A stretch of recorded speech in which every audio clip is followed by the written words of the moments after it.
Shalom, selamat pagi Bapak Ibu, Saudara-saudari sekalian.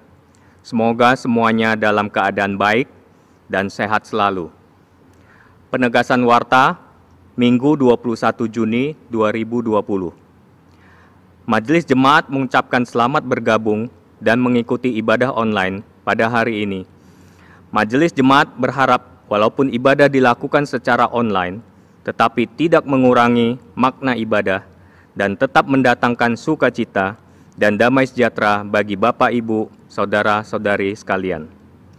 Dalam pelaksanaan ibadah online ini, jemaat diharapkan mengikuti pedoman ibadah online yang diberikan oleh Majelis Jemaat. Tuhan memberkati persekutuan kita bersama. Firman Tuhan pada hari ini dilayani oleh Ibu Hana Aster Bernadetta. Penegasan warta yang pertama. Pelaksanaan ibadah online dan kegiatan gerejawi diinformasikan kepada jemaat berhubung kondisi yang belum memungkinkan terkait wabah COVID-19 dan mengacu pada surat edaran Sinode Gereja Kristus nomor 271/SGK/5/2020 tanggal 26 Mei 2020 serta himbauan MPH PGI tanggal 22 Mei 2020, maka Majelis Jemaat Gereja Kristus Cibinong memutuskan bahwa ibadah umum tetap akan dilaksanakan secara online dan kegiatan gerejawi ditiadakan sampai dengan tanggal 28 Juni 2020. Selama periode tersebut, Majelis Jemaat akan terus memantau perkembangan situasi yang terjadi terkait dengan wabah COVID-19 dan kemungkinan untuk dapat beribadah kembali di gedung gereja. Sekian penegasan warta jemaat. Untuk berita selengkapnya dapat diakses melalui dokumentasi digital GKC. Atas perhatiannya, Majelis Jemaat mengucapkan terima kasih.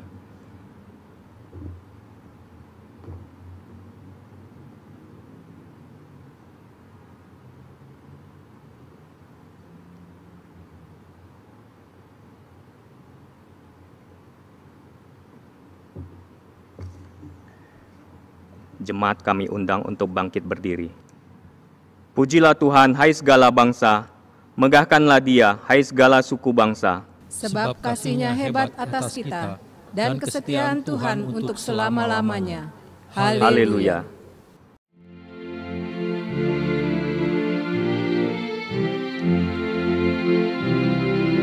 Tuhan Allah namamu, kami puji dan masyurkan, masih dunia sujud di hadapan-Mu ya Tuhan, para surga menyembah Engkau Khalik semesta.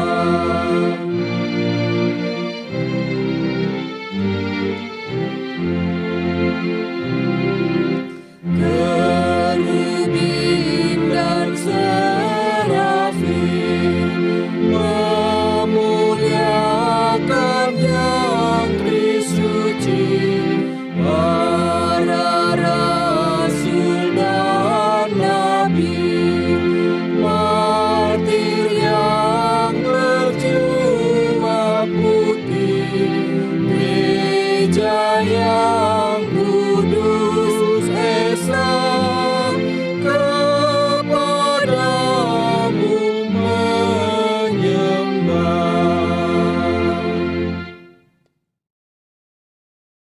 Jemaat sekalian, pertolongan kita adalah di dalam nama Tuhan yang menjadikan langit dan bumi. Allah yang maha kasih, yang kasih setianya kekal sampai selama-lamanya. Kasih karunia dan damai sejahtera dari Allah Bapa kita dan dari Tuhan Yesus Kristus menyertai Bapak, Ibu, Saudara-saudari sekalian. Juga menyertai saudara.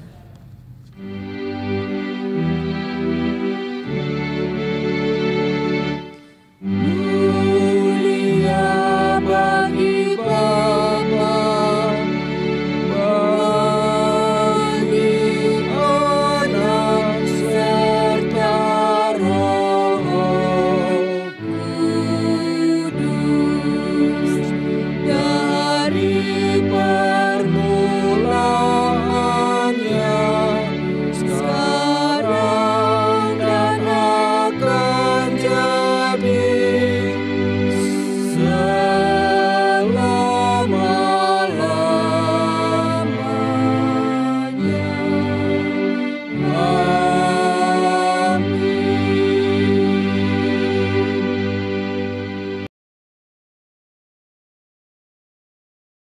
Jemaat sekalian yang terkasih, nats pembimbing kita pada hari ini terambil dari 1 Korintus 1 ayat 7 sampai 9 yang berbunyi demikian.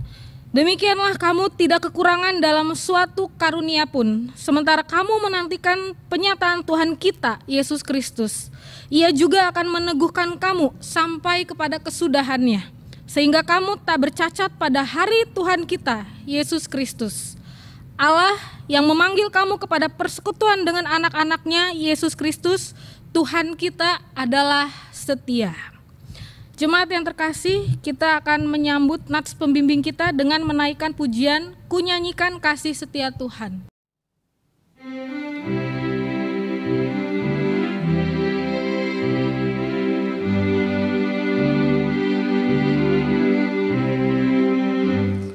Nyanyikan kasih setia Tuhan selamanya, selamanya. Ku nyanyikan kasih setia Tuhan selamanya, ku nyanyikan selamanya. Ku tuturkan tajammu, kasih setiamu Tuhan. Ku tuturkan tajammu, kasih setiamu turun-temurun. Ku nyanyikan kasih setia Tuhan selamanya, selamanya. Ku nyanyikan kasih setia Tuhan selamanya, ku nyanyikan selamanya. Ku tuturkan tajammu, kasih setiamu Tuhan. Ku tuturkan tajammu, kasih setiamu turun-temurun. Ku nyanyikan kasih setia Tuhan selamanya, selamanya. Ku nyanyikan kasih setia Tuhan selamanya, ku nyanyikan selamanya. Jemaat sekalian, hukum Tuhan terambil dari Matius pasal 22 ayat 37 sampai 40 yang berbunyi demikian. Jawab Yesus kepadanya, kasihilah Tuhan Allahmu dengan segenap hatimu dan dengan segenap jiwamu dan dengan segenap akal budimu. Itulah hukum yang terutama dan yang pertama. Dan hukum kedua yang sama dengan itu ialah kasihilah sesamamu manusia seperti dirimu sendiri. Pada kedua hukum inilah tergantung seluruh hukum Taurat dan kitab para nabi. Bapak, Ibu, Saudara yang terkasih, saya mengajak kita untuk bersama-sama merendahkan diri di hadapan Tuhan, mengakui segala dosa-dosa kita di hadapan Tuhan, diawali dengan menyanyikan pujian penyesalan, Bila Kurenung Dosaku.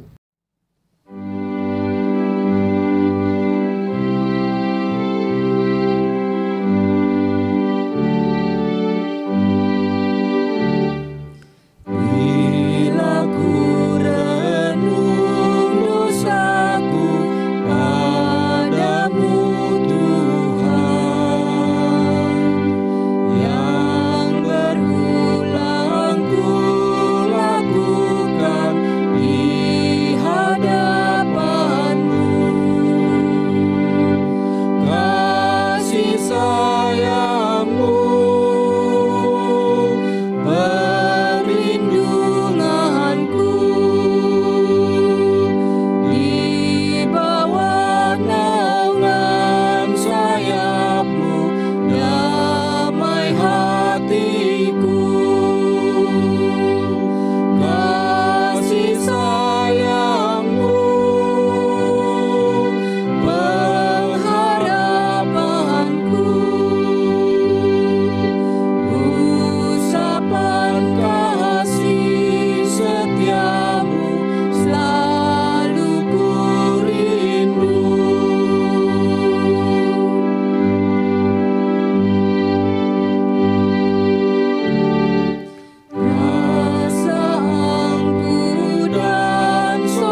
Jemaat sekalian yang terkasih, mari kita bersama merendahkan diri di hadapan Tuhan. Secara pribadi kita mengakui segala dosa dan kesalahan kita di hadapan Tuhan. Percayalah, ketika kita mengakui segala dosa-dosa kita dan ketika kita meminta ampun kepada Tuhan, Ia memberikan anugerah pengampunannya bagi kita, sehingga kita tidak dibelenggu lagi oleh dosa.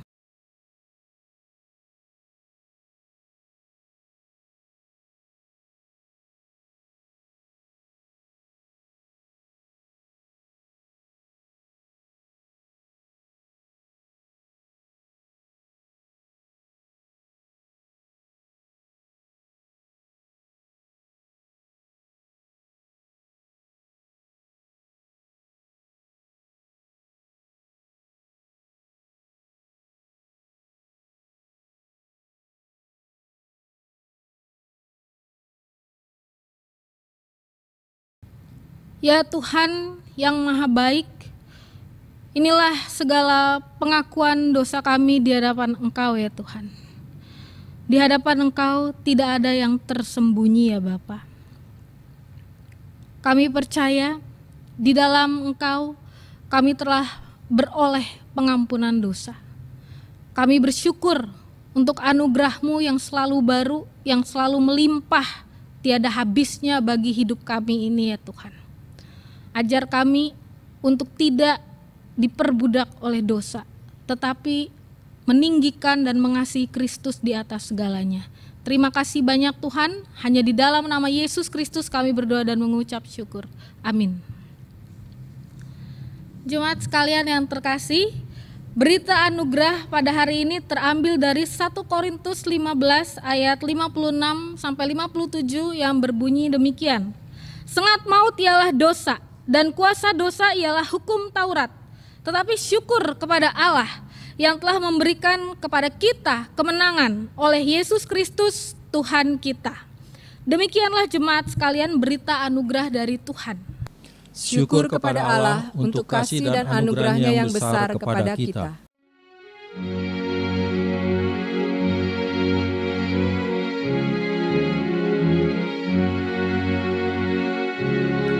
Betapa indah harinya saat ku pilih penebus, alangkah sukacitanya ku memberitakannya terus. Indahlah harinya Yesus membasuh dosaku, ku diajari penebus, berjaga dan berdoa terus. Indahlah harinya Yesus membasuh dosaku.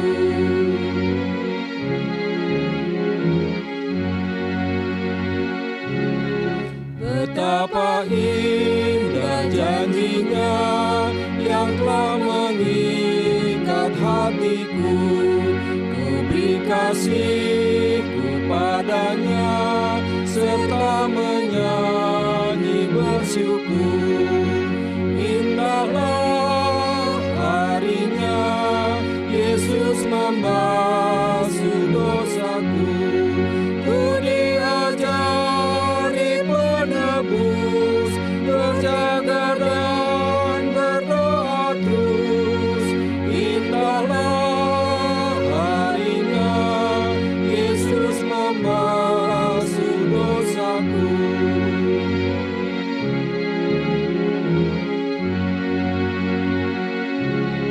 Sudah ku jadi miliknya, Ia pun milikku kekal.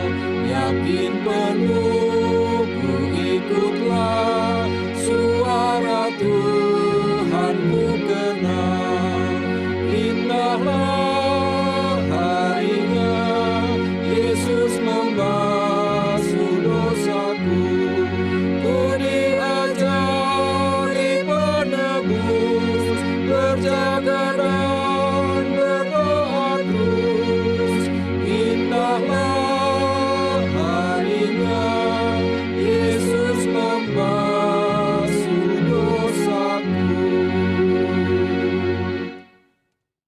Jemaat sekalian yang terkasih, petunjuk hidup baru terambil dari 1 Korintus 15 ayat 58 yang berbunyi demikian.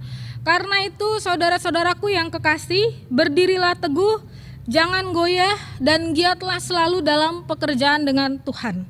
Sebab kamu tahu bahwa dalam persekutuan dengan Tuhan jerih payahmu tidak sia-sia. Jemaat sekalian, inilah petunjuk hidup baru bagi jemaat sekalian. Firman-Mu adalah pelita bagi kaki kami dan terang bagi jalan kami.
Jemaat yang terkasih, kita akan mempersiapkan hati kita untuk mendengarkan kebenaran firman Tuhan. Namun sebelumnya kita akan menaikkan pujian Tinggallah dalam Yesus.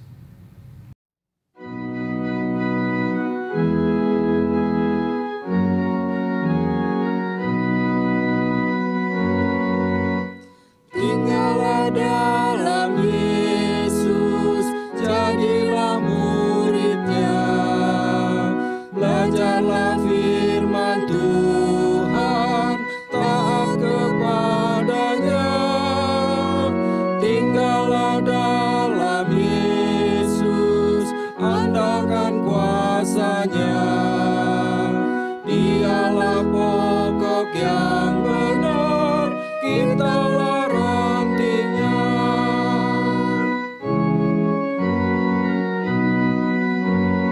Kita sebagai ranting pasti berbuahlah, asal dengan setia tinggal di dalamnya. Tinggallah dalam Yesus, muliakan namanya. Hidup berlimpah kurnia,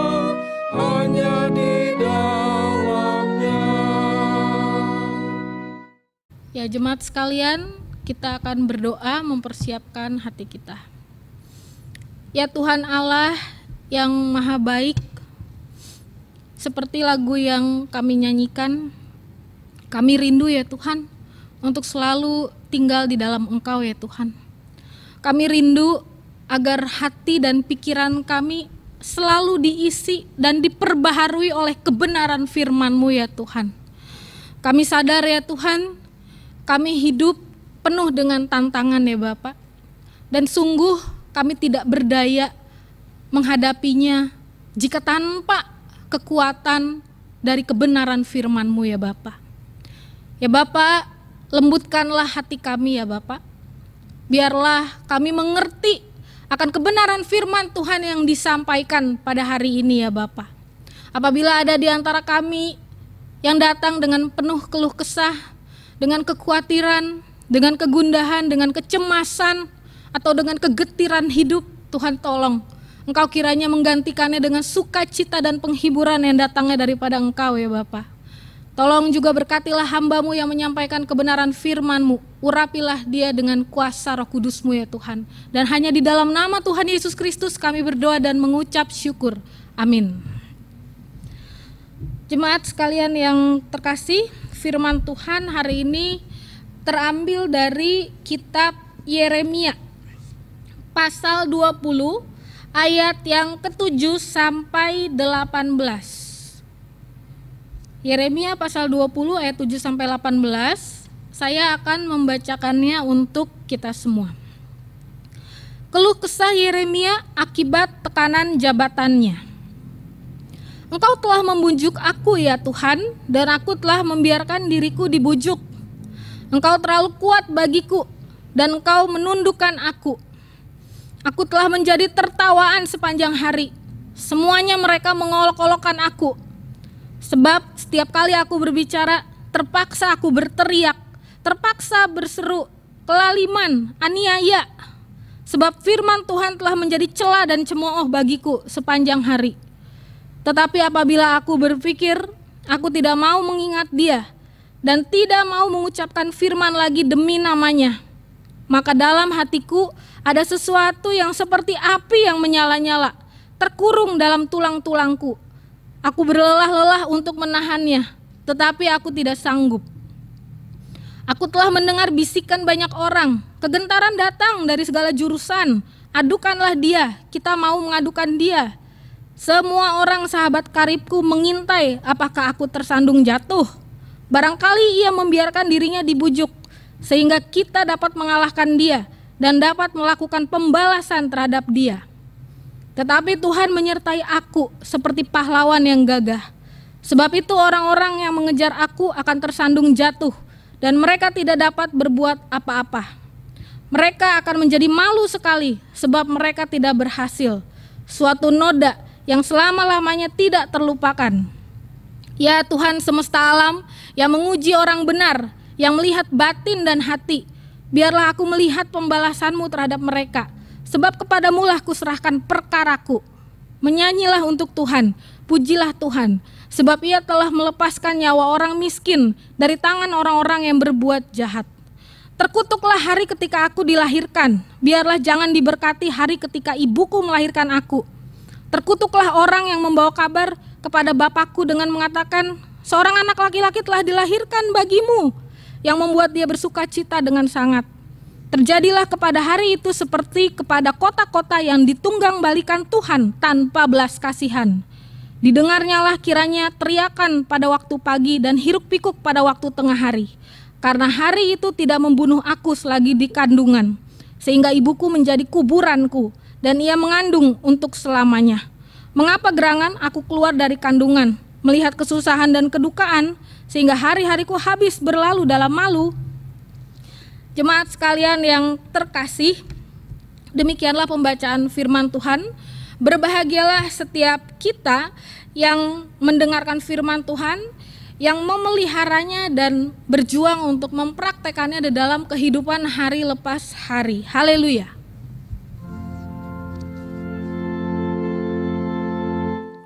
Haleluya, haleluya,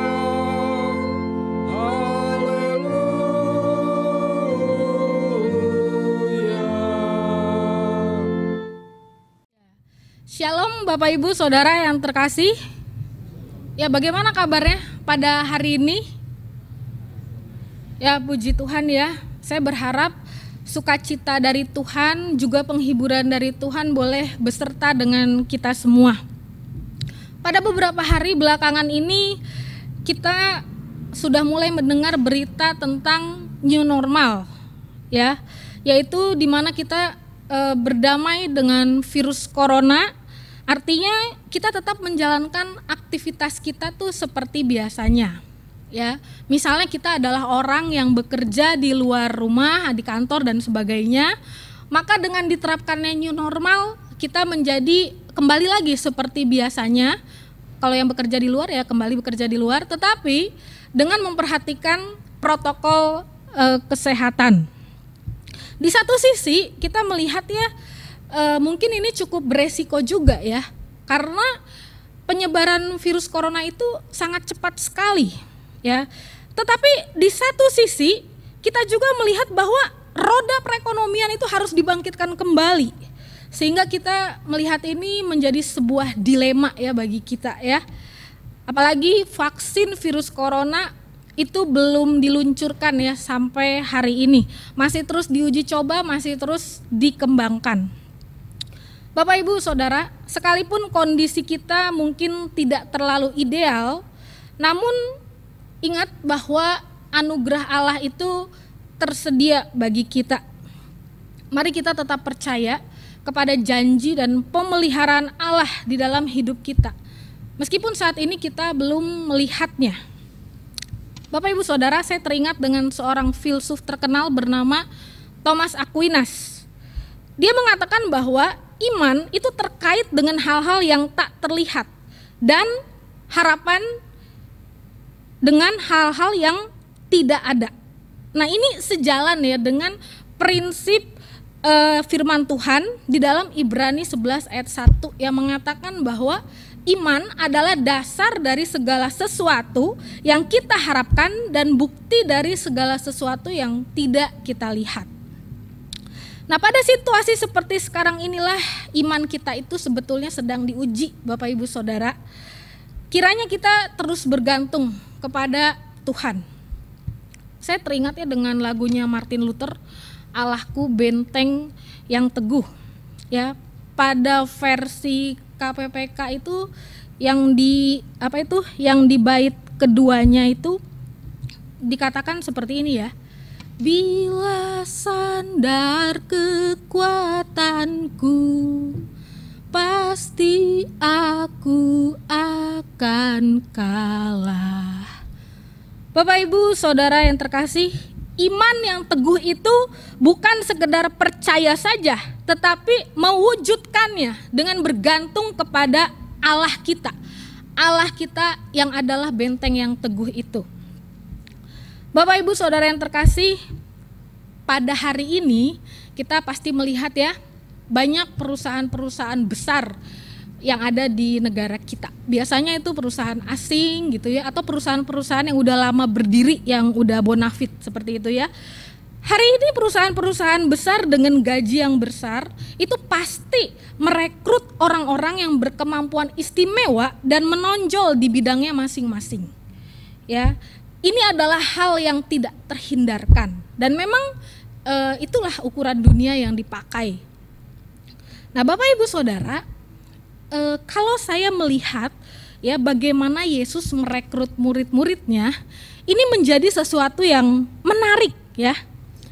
Tuhan ketika memilih murid-muridnya itu tidak berdasarkan kriteria yang ditetapkan manusia, tetapi Tuhan memilih berdasarkan kedaulatan dan anugerahnya. Nah, di dalam perjanjian baru, murid-murid Yesus itu berbagai latar belakang ya, terdiri dari berbagai macam keragaman murid-muridnya Tuhan Yesus. Ada yang berasal dari keluarga berada, ada yang berasal dari keluarga sederhana, ada yang berasal dari keluarga berpendidikan, ada juga yang berasal dari keluarga kurang berpendidikan di dalam perjanjian baru. Demikian halnya di dalam perjanjian lama. Para nabi yang dipilih oleh Tuhan juga terdiri dari berbagai macam latar belakang. Ada yang datang dari latar belakang keluarga berada gitu ya, seperti yang di PB juga gitu. Ada yang berasal dari keluarga sederhana, ada yang dari keluarga berpendidikan, ada yang dari keluarga juga kurang berpendidikan. Nah, Bapak Ibu Saudara, pada kesempatan hari ini kita akan membahas seorang nabi besar yang Tuhan pilih untuk menyuarakan suara kenabian bagi bangsa Yehuda. Nah, siapa dia, Bapak Ibu Saudara? Mungkin kita udah tahu ya, dia adalah Yeremia. Nah, mungkin adik-adik sekolah minggu tahu ya tentang nabi besar ini. Nah, Yeremia ini berasal dari keturunan imam. Jadi dapat dikatakan bahwa garis keturunan keluarga Yeremia ini adalah garis keturunan latar belakang keluarga hamba Tuhan. Yeremia ini memiliki wawasan dan pengetahuan yang sangat luas, sehingga dia dapat berkomunikasi dengan orang-orang hebat begitu ya. Bahkan dia juga dapat berkomunikasi dengan para raja pada masa itu. Jadi dia punya wawasan luas, pendidikan yang baik gitu seperti itu ya. Nah, kalau nggak punya wawasan yang luas kan nggak mungkin bisa nyambung gitu ngobrol dengan orang-orang hebat atau ngobrol dengan para raja seperti itu ya. Nah, Yeremia ini sosok yang sangat peka dan juga idealis. Ya, karena Yeremia itu tidak suka berkompromi dengan dosa. Idealis sekali sosok Yeremia ini. Ya, orangnya juga keras Yeremia. Nah, biasanya orang idealis itu kan kuat pendiriannya, maka sifatnya itu keras. Kenapa jadi keras? Karena nggak bisa tawar-menawar, orangnya nggak bisa kompromi. Nah, sekilas itulah pribadi seorang nabi Yeremia. Tuhan telah memanggil Yeremia untuk melayani bangsa Yehuda. Nah, bangsa Yehuda pada masa itu dapat dikatakan adalah bangsa yang brutal, yang tidak pernah kapok melakukan penyembahan berhala, disertai dengan ritual-ritual jahat dan menjijikan di mata Tuhan. Ketika Tuhan memanggil Yeremia, Yeremia berkata begini, Bapak Ibu Saudara, Tuhan, aku tidak sanggup Tuhan, aku tidak pandai bicara, aku masih muda dan sebagainya.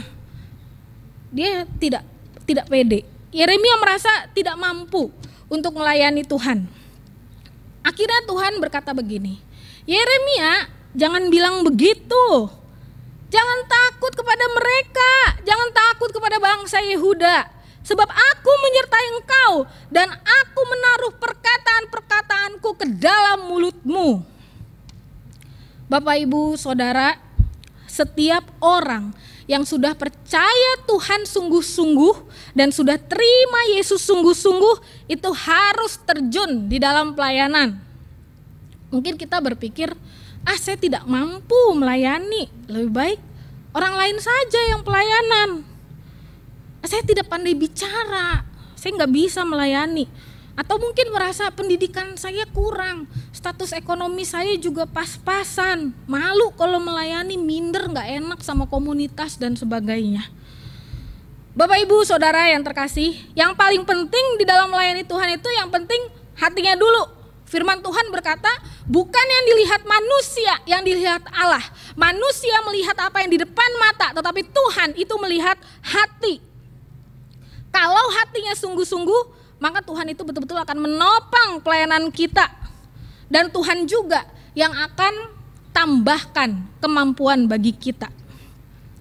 Mark Batterson mengatakan, God doesn't call the qualified, He qualifies the call.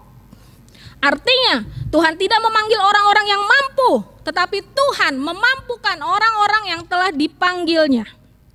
Jadi kita tidak boleh minder di dalam melayani Tuhan. Kita juga tidak boleh sombong di dalam melayani Tuhan. Ya kan, minder lawannya itu sombong begitu ya. Jadi dua-duanya itu nggak boleh, minder nggak boleh, sombong juga nggak boleh. Karena semua kemampuan atau apapun yang kita miliki itu ingat semua itu berasal dari Tuhan. Nah, apapun pelayanan kita, hargailah itu sebagai anugerah dari Tuhan. Karena Bapak Ibu Saudara, Tuhan yang memampukan kita. Yeremia itu dimampukan oleh Tuhan untuk menyampaikan suara kenabian kepada bangsa Yehuda, termasuk kepada para raja pada masa itu. kalau kita lihat ya, itu bukan hal yang mudah ya Bapak Ibu. Ya, tapi kenapa Yeremia bisa? Karena Tuhan yang memampukan Yeremia. Bapak Ibu Saudara yang terkasih, selama 40 tahun Yeremia itu setia melayani Tuhan melalui bangsa Yehuda. Apakah selama 40 tahun Yeremia melayani Tuhan isinya tuh happy semua di dalam pelayanannya? Enggak juga Bapak Ibu Saudara, campur-campur yang dialami oleh Yeremia. Ada kalanya Yeremia itu sangat bergembira, tetapi ada kalanya Yeremia juga sedih dan frustrasi di dalam pelayanannya. Bagian yang bergembira dalam pelayanan Yeremia adalah ketika pada masa pemerintahan Raja Yosia. Raja Yosia itu takut akan Tuhan, sehingga semua atribut penyembahan berhala itu dihancurkan. Patung-patung, kuil-kuil dihancurkan semua. Semua rakyatnya itu hanya boleh menyembah kepada Allah Israel. Kegiatan asusila juga pada masa Raja Yosia itu dihancurkan, diberantas semua kegiatan asusila. Jadi selama pemerintahan Raja Yosia, kebenaran firman Allah itu ditegakkan. Ya, pada masa pemerintahan Raja Yosia, Yeremia itu bergembira. Nah, bagian yang bersedih dalam pelayanan Yeremia juga ada banyak bagian sedihnya. Ketika Raja Yosia meninggal, Yeremia sedih, habislah semuanya. Penyembahan berhala kembali terjadi lagi di mana-mana pasca Raja Yosia meninggal. Patung-patung berhala kembali dibangkitkan, kembali disembah oleh orang-orang. Ritual penyembahan berhala yang jahat dan menjijikan itu kembali merajalela. Pada masa itu, melakukan penyembahan berhala itu harus ada ritualnya Bapak Ibu Saudara. Ritualnya tuh beda-beda, nggak sama, tergantung dewa-dewinya. Dewa-dewinya maunya apa, tergantung itu. Pada masa itu misalnya gini, kalau menyembah dewa Baal atau Dewi Asyera, ritualnya itu adalah, mohon maaf ya, ritualnya adalah pelacuran bakti. Pelacuran bakti itu adalah kegiatan asusila dalam ritual menyembah dewa Baal atau Dewi Asyera untuk meminta berkat yang mereka inginkan. Kurang lebih seperti itu yang terjadi pada masa itu. Nah kemudian kalau menyembah dewa Molok, ritualnya beda lagi Bapak Ibu Saudara. Ritualnya adalah dengan membakar bayi hidup-hidup. Ya, si patung dewa Molok itu lagi begini, lalu di bawahnya ini ada perapian. Ini itu tangannya kan, perapian di bawahnya api. Bayi dibakar hidup-hidup di situ untuk dipersembahkan kepada dewa Molok. Tujuannya adalah supaya mereka mendapatkan berkat yang mereka inginkan. Ya, bayi dijadikan tumbal untuk dewa Molok. Pada waktu itu seperti itu ritual penyembahan bangsa Yehuda. Nah, benar-benar ini sangat menjijikan dan mendukakan hati Allah Bapak Ibu Saudara. Hukum pertama dalam 10 hukum mengatakan jangan ada padamu Allah lain di hadapanku. Bapak Ibu Saudara, kalau hukum yang pertama sudah dilanggar, maka hukum kedua sampai 10 otomatis sudah terlanggar semua. Pasti. Bapak Ibu Saudara.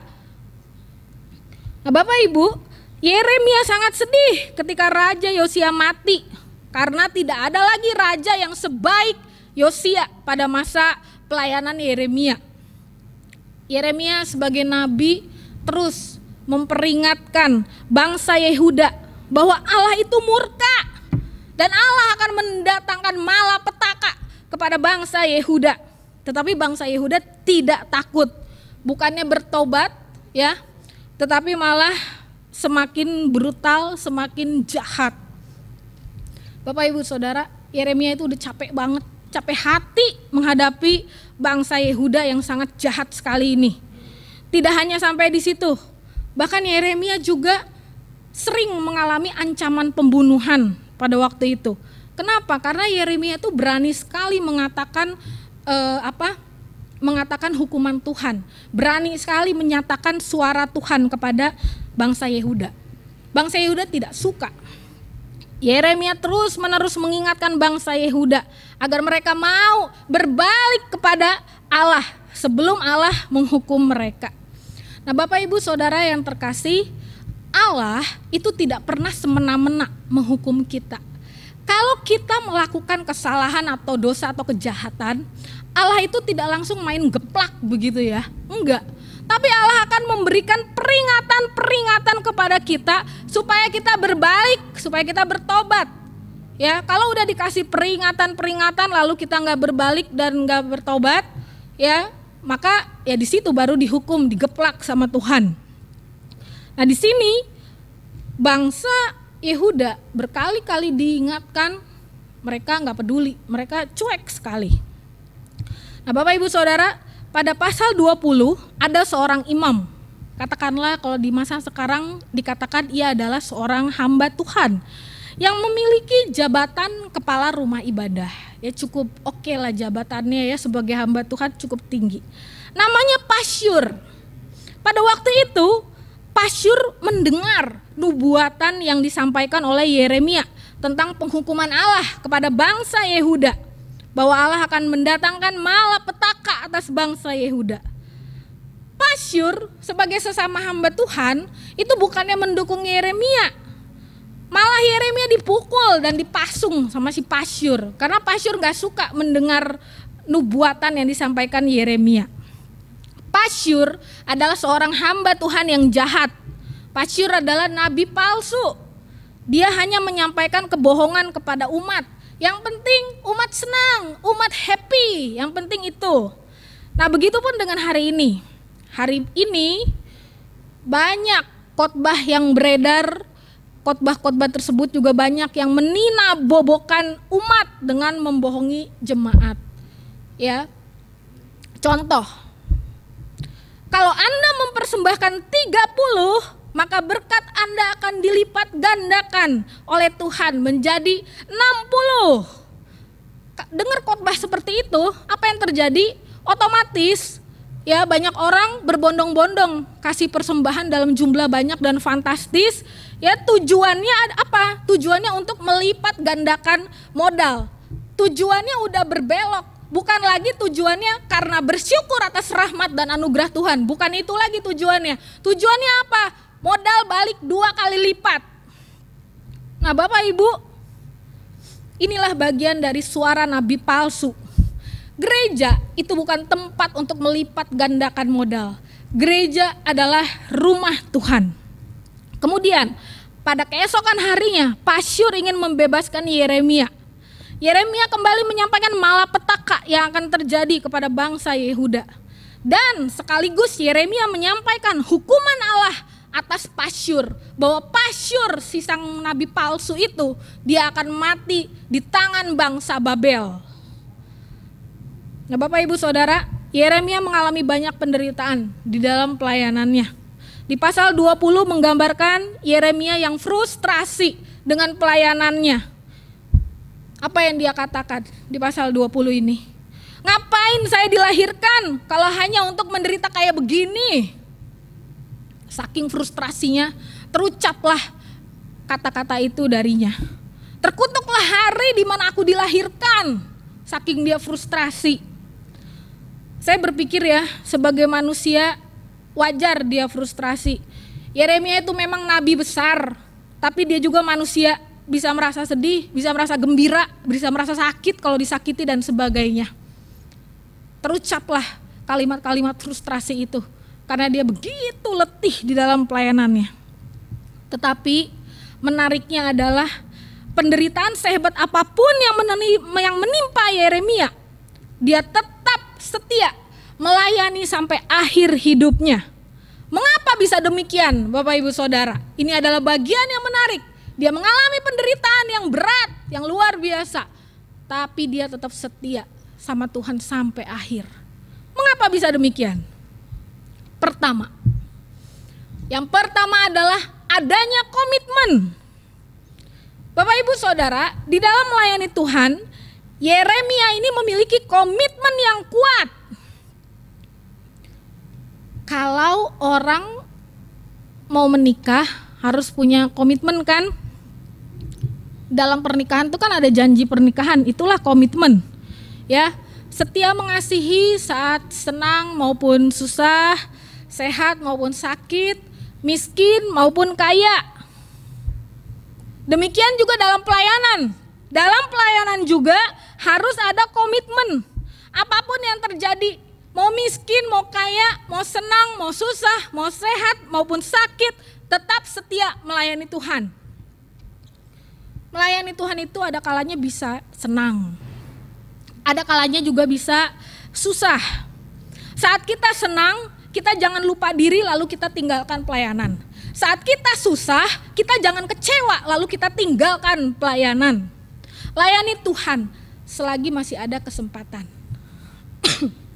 Bapak Ibu Saudara, saya yakinnya pasti kita sering banget di YouTube atau di MP3 kita dengerin lagu Hidup Ini Adalah Kesempatan. Seperti itu ya. Hidup ini untuk melayani Tuhan. Jangan sia-siakan waktu yang Tuhan beri. Hidup ini hanya sementara. Ya maaf ya kalau nyanyinya fals gitu, kurang bagus. Tapi intinya adalah hidup ini adalah kesempatan untuk melayani Tuhan. Saya teringat dengan seorang tokoh besar yang terkenal, ya. Pada waktu dia sakit, dia berdoa sama Tuhan. Tuhan, kalau aku sembuh, aku akan melayani Engkau Tuhan. Karena semasa dia sehat, dia tidak melayani Tuhan. Maka ketika dia sakit, itulah yang menjadi doanya. Apa yang terjadi? Ya, Tuhan jawab doanya. Ternyata dia meninggal. Ya. Karena penyakitnya. Bapak Ibu Saudara, selama masih ada kesempatan, layani Tuhan kita dengan penuh komitmen. Jangan kita ogah-ogahan di dalam pelayanan. Bersyukur masih ada kesempatan yang Tuhan berikan kepada kita untuk berbagian di dalam pelayanan. Yang kedua, poin yang kedua adalah rela menyangkal diri. Yeremia rela menyangkal diri dalam pelayanannya. Artinya apa? Artinya ia tidak mengutamakan dirinya sendiri lagi. Tetapi yang diutamakan adalah menyenangkan hati Tuhan. Pertanyaannya adalah, boleh nggak menyenangkan diri sendiri? Boleh nggak menyenangkan diri sendiri? Masa nggak boleh? Ya boleh lah. Masa kita nggak boleh nyenengin diri kita sendiri? Bapak Ibu Saudara, kalau kita memprioritaskan hidup untuk menyenangkan hati Tuhan, maka kita tahu berapa takaran atau porsi yang pantas untuk kita menyenangkan diri sendiri. Kita akan memahami hal itu. Kalau kita betul-betul memiliki tujuan untuk mengutamakan menyenangkan hati Tuhan, kita akan tahu takaran porsi yang pantas buat kita tuh berapa untuk nyenengin diri kita sendiri. Ya, nah, Bapak Ibu Saudara, saat kita menyenangkan hati Tuhan, kita harus sadar bahwa kita melakukannya karena Tuhan itu udah terlebih dahulu baik kepada kita. Tuhan udah berkorban di atas kayu salib menebus dosa-dosa kita. Maka menyenangkan hati Tuhan itu adalah responnya. Hal ini memang terlihat begitu sederhana ya, menyenangkan hati Tuhan. Tetapi memang tidak mudah untuk melakukannya. Karena ketika kita melakukannya, kita harus rela mengorbankan kesenangan kita untuk melayani Tuhan. Contohnya begini, dalam pelayanan bisa aja kan ya Bapak Ibu Saudara, kita mau rapat pas malam minggu begitu. Lalu pas malam minggu kita gini, aduh pengen jalan-jalan gitu kan. Tapi ada rapat. Nah kita pilih, ya udah deh rapat aja, nanti jalan-jalan Sabtu depan pas nggak ada rapat. Itu juga bagian dari menyangkal diri. Bagian dari untuk tidak mengutamakan kesenangan kita sendiri. Nah Bapak Ibu Saudara, itu adalah contoh kecil. Masih banyak lagi contoh lainnya. Seperti belajar mengutamakan orang lain daripada kepentingan kita sendiri. Karena pelayanan itu tidak boleh hanya semau-maunya kita sendiri. Kita juga harus pikirin kepentingannya orang lain. belajar mengutamakan kepentingan orang lain daripada mengutamakan diri sendiri. Nah, pada akhirnya jika semua anak-anak Tuhan betul-betul mengutamakan kepentingan orang lain, maka akan terjadi saling melayani. Ya, nggak ada yang mentingin dirinya sendiri lagi gitu. Semuanya ngutamain saudara-saudara seimannya. Ya, maka akan terjadi saling melayani seperti yang dikehendaki oleh Tuhan Yesus Kristus. Tuhan Yesus kan menghendaki kepada murid-muridnya untuk saling melayani. Seperti itu maksudnya. Nah, Bapak Ibu Saudara, pelayanan kita itu tidak pernah berbicara tentang siapa yang paling hebat. Tidak pernah berbicara siapa yang paling unggul. Tidak pernah. Tidak pernah berbicara siapa yang paling eksis di dalam pelayanan. Tidak pernah. Kenapa? Karena hal-hal demikian justru dapat menimbulkan obsesi, iri hati, dengki, minder, bahkan dapat menyebabkan perpecahan. Itu adalah hal yang berbahaya. Maka Yesus memerintahkan saling melayani seperti itu, bukan saling mengutamakan kepentingan sendiri. Nah, maka dari itu mari kita belajar untuk menyangkal diri, belajar untuk menyenangkan hati Tuhan sebagai yang terutama di dalam kehidupan kita. Nah, saya ingat ya sebuah lagu sekolah minggu cuplikannya begini. Hidupku bukannya aku lagi, tapi Yesus dalamku. Nah, Bapak Ibu Saudara boleh sambil ikut nyanyiin. Hidupku bukannya aku lagi, tapi Yesus dalamku.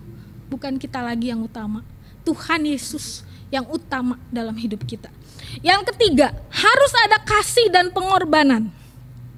Yeremia mengasihi Tuhan dan juga mengasihi bangsa Yehuda. Karena kasih, maka Yeremia rela berkorban di dalam pelayanannya. Oh, banyak sekali penderitaan yang harus dia hadapi. Dipukulin lah, sebagai nabi dipukulin seperti itu ya. Diancam mau dibunuh, dihina-hina orang lah karena dia berani banget menyampaikan kebenaran firman Tuhan. Nah, tetapi apapun resikonya, Yeremia berani bayar harga karena kasih, ya. Kasihnya kepada Tuhan dan kepada bangsa Yehuda. Maka dia rela bayar harga. Kurang lebih dia melayani bangsa Yehuda itu 40 tahun. Ini bukan waktu yang pendek. Ya, 40 tahun Nabi Yeremia melayani bangsa Yehuda. Kasih dan pengorbanannya teruji. Yeremia juga setia melakukan segala yang Tuhan perintahkan. Apapun yang Tuhan perintahkan, dia lakukan. Apapun resikonya, dia terima. Dia bayar harga atas pelayanannya. Demikian juga kita yang hidup sebagai orang Kristen di masa kini. Kita juga dituntut untuk bayar harga di dalam pelayanan kita, Bapak Ibu Saudara. Ya mungkin gak usah jauh-jauh sampai ancaman pembunuhan seperti itu ya. Ya misalnya kita capek banget baru pulang kerja, ada jadwal pelayanan. Nah itu bayar harga juga seperti itu. Atau mungkin kita lagi kurang sehat, tapi kurang sehatnya itu masih memungkinkan buat pelayanan seperti itu ya.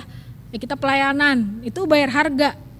Ya bukan berarti kita memaksakan diri gitu ya, sakit parah lalu pelayanan ya. Kalau sakitnya udah parah ya istirahat, bukan pelayanan seperti itu.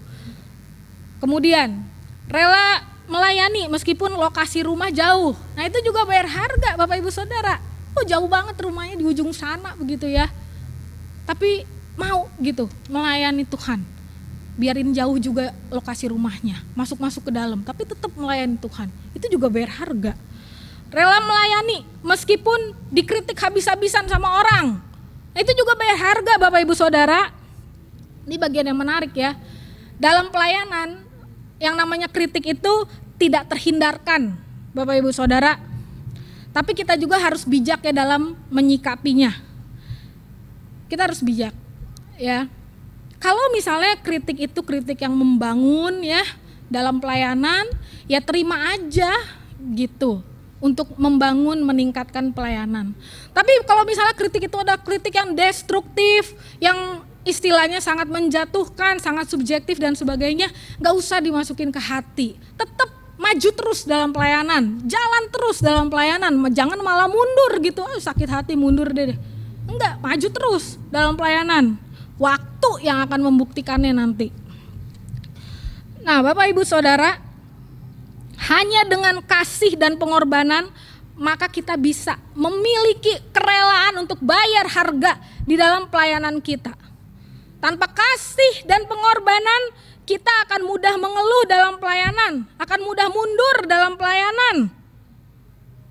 Kita mengeluh, ngapain pelayanan capek, ngapain pelayanan begini begitu, lihat si ini begini nggak mau, lihat si itu begitu nggak mau, begitu. Tersinggung dikit dalam pelayanan, nggak mau pelayanan lagi, ngapain, males, segala macem.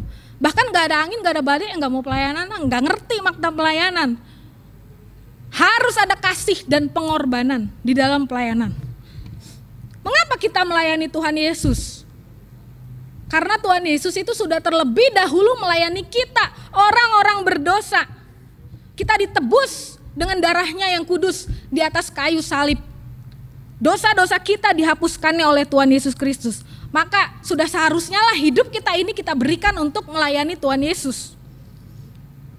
Kalau kita mengalami suatu pergumulan di dalam pelayanan kita, ya, entah itu pergumulannya di dalam pelayanan atau pergumulannya adalah pergumulan pribadi kita yang membuat kita tuh berat dalam pelayanan, ingat ada Tuhan Yesus, gembala kita yang baik, Bapak Ibu Saudara, yang akan selalu memberikan kita kekuatan saat kita lemah. Tuhan bukan memilih kita karena kita mampu, tetapi kita dimampukan oleh Tuhan. Bapak Ibu Saudara yang terkasih, Ibu Rahmiati Tanujaya, seorang dosen di Seminari Alkitab Asia Tenggara, beliau menciptakan lagu Semua Karena Anugerahnya. Dia menciptakan lagu ini karena dia bersyukur atas panggilan yang Tuhan berikan. Penggalan lagunya boleh kita nyanyiin bersama ya. Dari kata bila aku dapat. Bila aku dapat, itu karenanya bila aku punya semua daripadanya, semua karena anugerahnya diberikannya pada kita, semua anugerahnya bagi kita. Katakan bila aku dipakainya. Katakan, tunjuk diri sendiri bila aku dipakainya. Bila aku dipakainya, bila aku dipakainya. Melayani Tuhan adalah sebuah kehormatan, Bapak Ibu Saudara, apapun bentuknya. Itu adalah kehormatan untuk kita.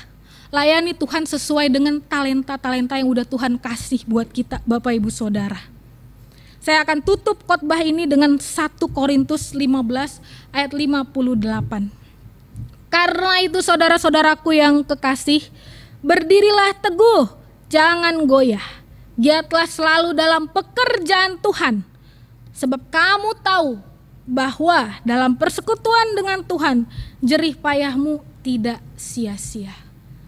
Tidak ada yang sia-sia dalam perjuangan kita melayani Tuhan. Kiranya kita tetap semangat melayani Tuhan. Amin. Bapak Ibu Saudara yang terkasih, saya mengajak kita untuk merenungkan firman Tuhan yang sudah kita dengar. Mari kita ambil waktu teduh, biar Tuhan boleh memperteguh kembali komitmen kita di dalam pelayanan. Mungkin ada kalanya kita penat di dalam pelayanan kita. Ada kalanya kita goyah ketika kita mendapatkan kritikan. Mungkin ada kalanya kita juga punya masalah di dalam pelayanan kita. Atau ada hal-hal tertentu yang menghambat pelayanan kita. Mari kita sampaikan di dalam doa kepada Tuhan. Biarlah Tuhan Gembala Agung kita boleh menguatkan kita.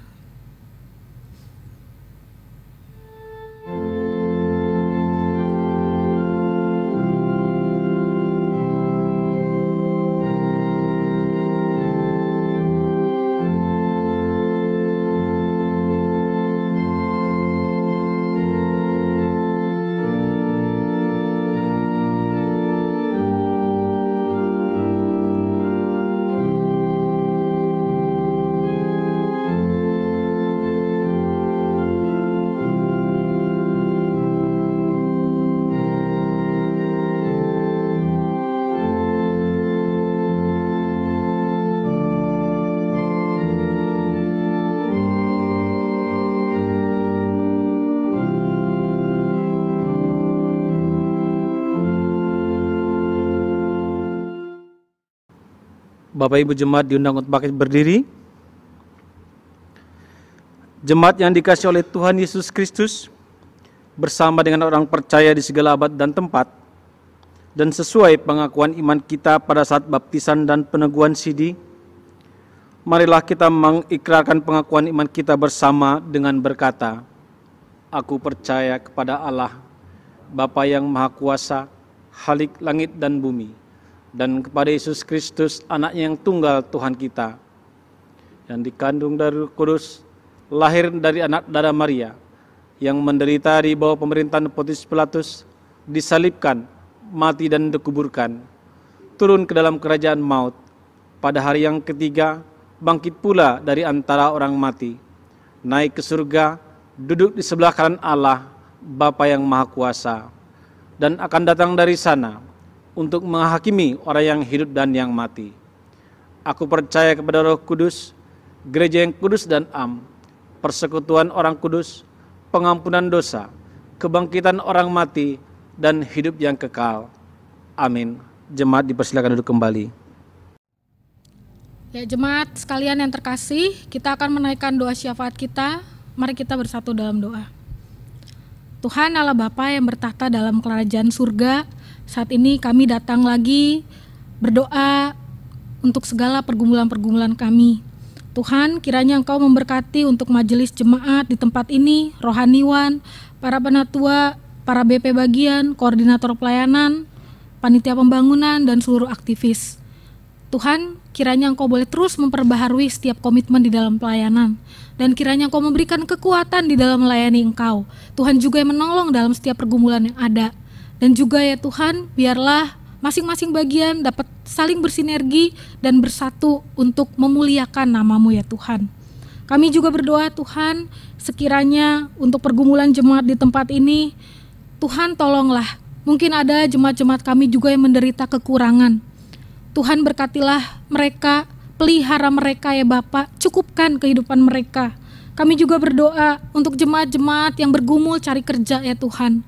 Tolong bukakan jalan ya Tuhan, supaya mereka mendapatkan pekerjaan yang tepat, agar dengan pekerjaannya itu mereka dapat memuliakan Engkau dan dapat memenuhi kebutuhan-kebutuhan hidup mereka.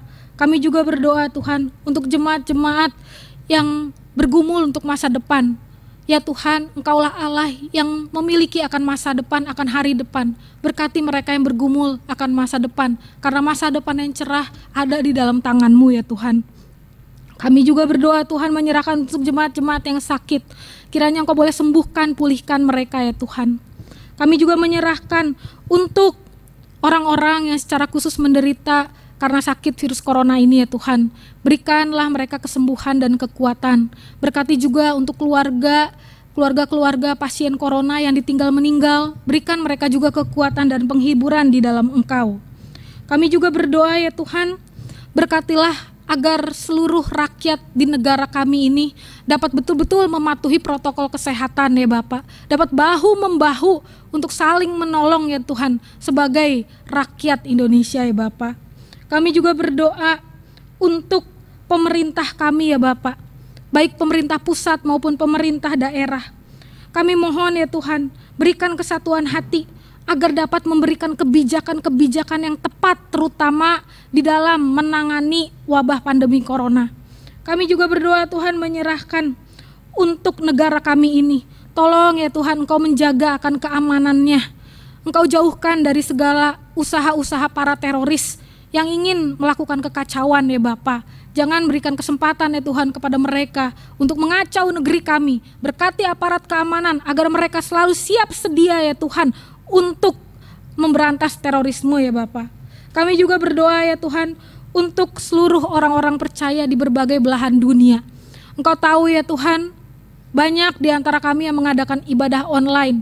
Mohon anugerah-Mu ya Tuhan, sekalipun ibadah online tidaklah sempurna, biarlah anak-anak-Mu, umat-umat-Mu boleh bertumbuh dalam iman dan kasih-Nya kepada Engkau dan sesama. Terima kasih Tuhan Yesus. Pada akhirnya seluruh doa syafaat ini hanya kami naikkan di dalam nama Tuhan Yesus Kristus yang telah mengajar kami berdoa.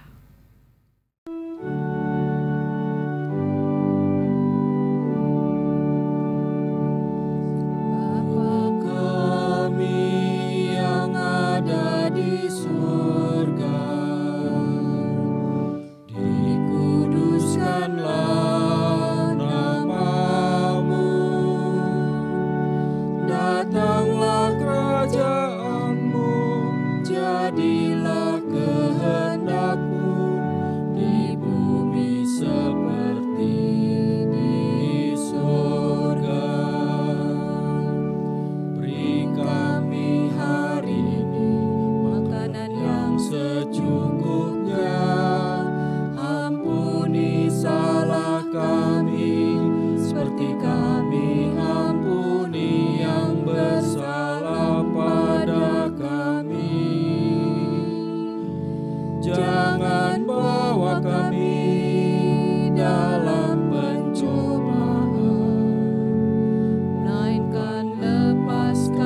Jemaat yang terkasih, dengan penuh sukacita dan kerelaan, marilah kita memberikan persembahan kita bersama-sama kepada Tuhan sebagai ungkapan rasa syukur kita atas segala berkat yang telah Tuhan nyatakan dalam kehidupan kita.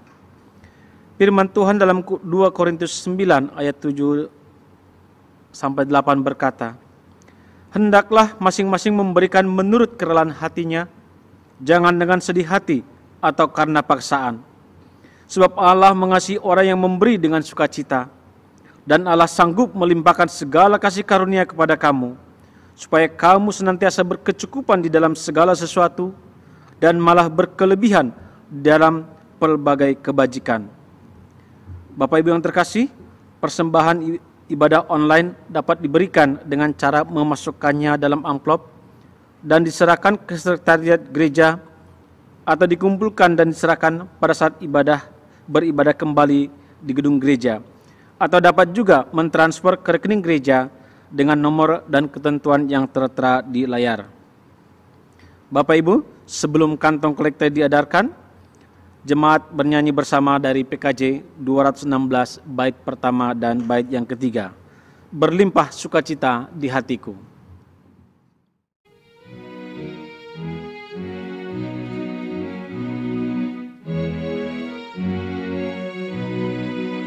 Berlimpah sukacita di hatiku, di hatiku, di hatiku. Berlimpah sukacita di hatiku, tetap di hatiku. Aku bersyukur, bersukacita, kasih Tuhan diam di dalamku. Aku bersyukur, bersukacita, kasih Tuhan diam di dalamku.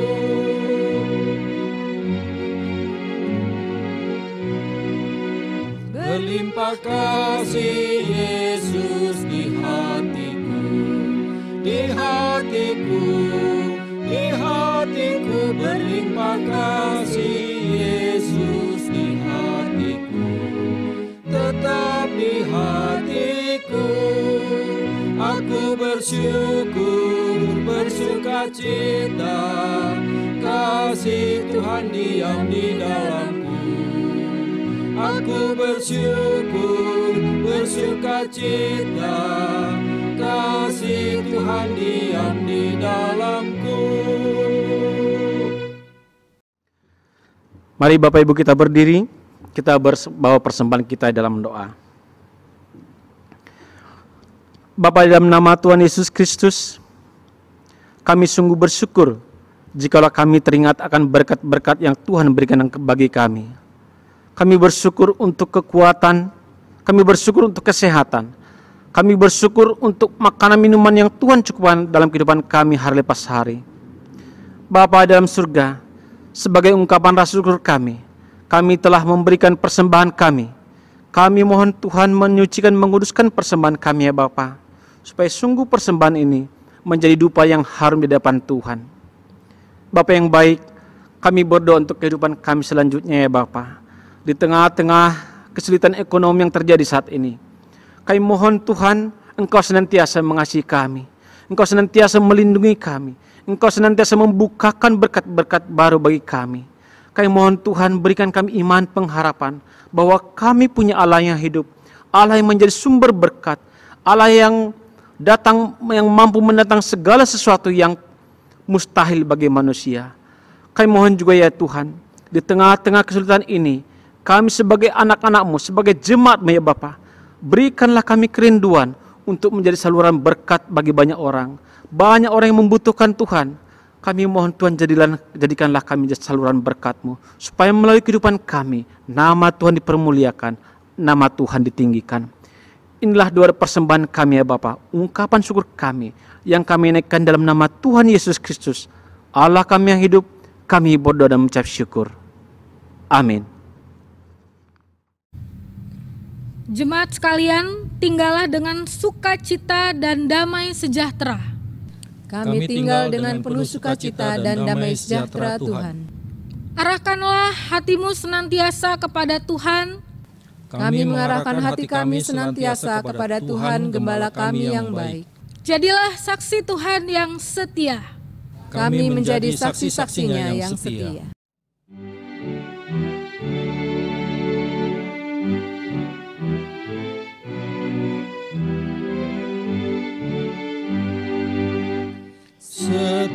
Setialah kepada Tuhanmu, hai kawan yang benar.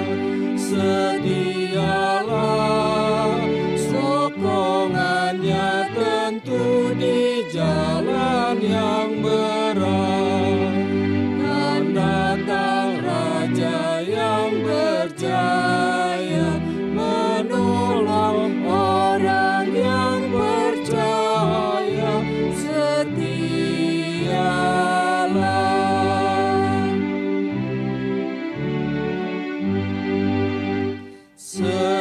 Setialah, percaya penebus, percaya janjinya. Setialah, berjuanglah terus di fajar merekah. Diputuskannya rantai setan, kau bebas dari kesempitan.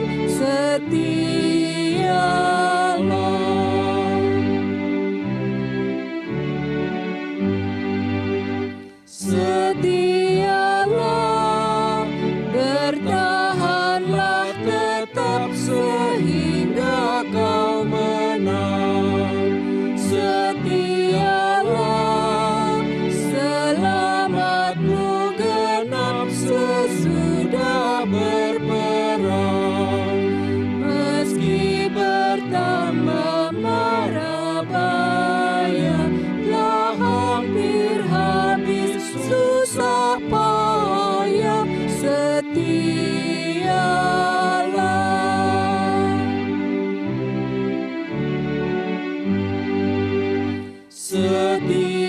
setialah kepada yang menang meskipun kau tempuh.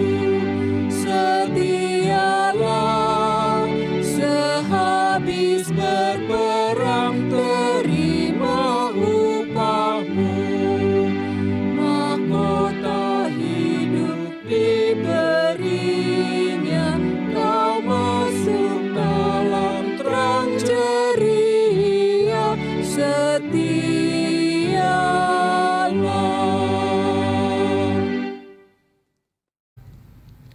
Jemaat yang terkasih, terimalah berkat Tuhan menyertai kita sekalian.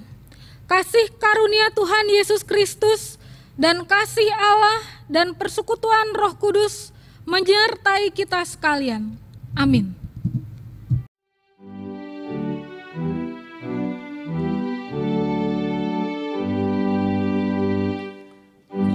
Kepada Allah beri puji, serta kepada Al-Masih, Roh Kudus muliakan,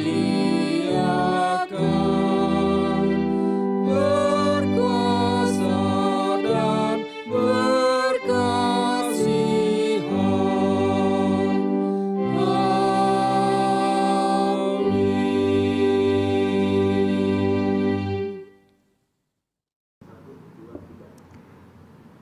Jemaat sekalian, mari kita bersaat teduh.